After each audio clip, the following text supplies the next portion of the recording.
we're going to be working on a group mural. So what that means is got all these different squares, and if I put them all together, it's going to make one picture. And I'm not going to tell you who it is, but the clue is that it's going to make the face of a famous African American artist. Now, here's an example of a mural of Oprah. That's not who we're making, but this is the same concept. So if you look close, you can see that there's a bunch of squares, and each square has different areas of pattern and color. And then when they all come together, it's this beautiful, colorful picture of someone's face. So you'll get one of these, and you will fill each section with patterns first and then solid color on top of the pattern. So I've got these examples to give you ideas for patterns.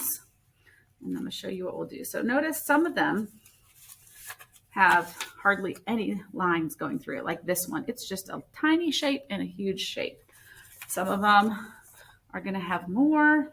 This has a lot going on because look, this is right in the middle of this artist's face. So each one will be different. And if you get one like this, where it's one huge shape, it's going to be even more important that you make your pattern interesting. I don't think I would want to only put stripes through this. Since I've got such a big area, I feel like I want to pick something that can be more exciting. There's a lot of exciting ideas on here. These wiggly lines with stripes looks fun. I'm going to try this one. This one looks kind of challenging. It's actually got two different shapes in it. No, more than that, three. So we've got a circle with a circle inside, got some triangles, and we've got some almost like a lightning bolt or like a piece of confetti type shape. So this is the first step. I'm filling the space with patterns using a marker. Now, you can make your own patterns as well. You do not have to use the patterns on this sheet. This is just to help you with ideas.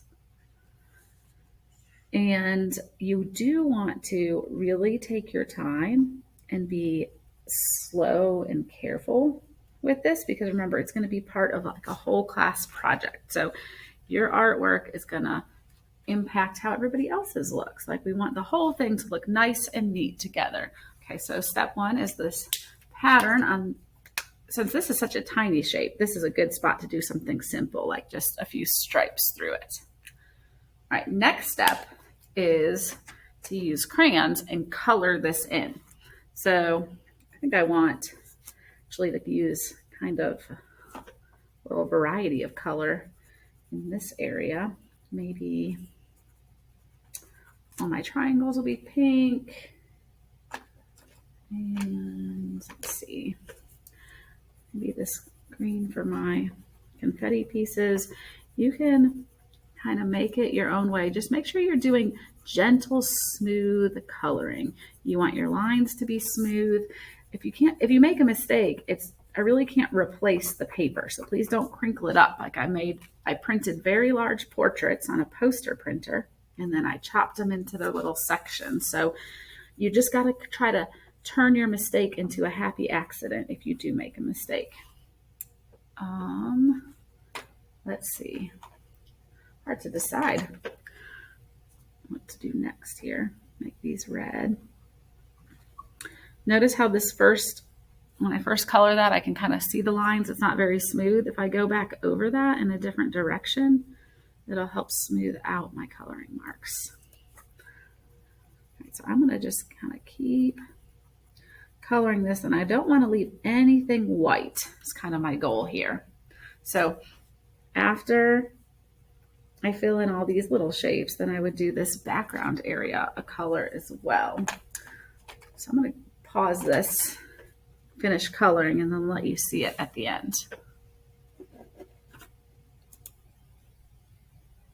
I finished coloring this one, and this is another one I did. And so remember, they're all going to come together. We're all going to be nice and neat and careful so that in the end, when they come together like a puzzle, it'll be the face of a famous African-American artist.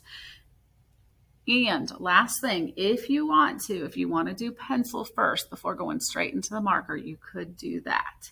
But I think you'll be fine if you just do your patterns and marker and then color in with crayons.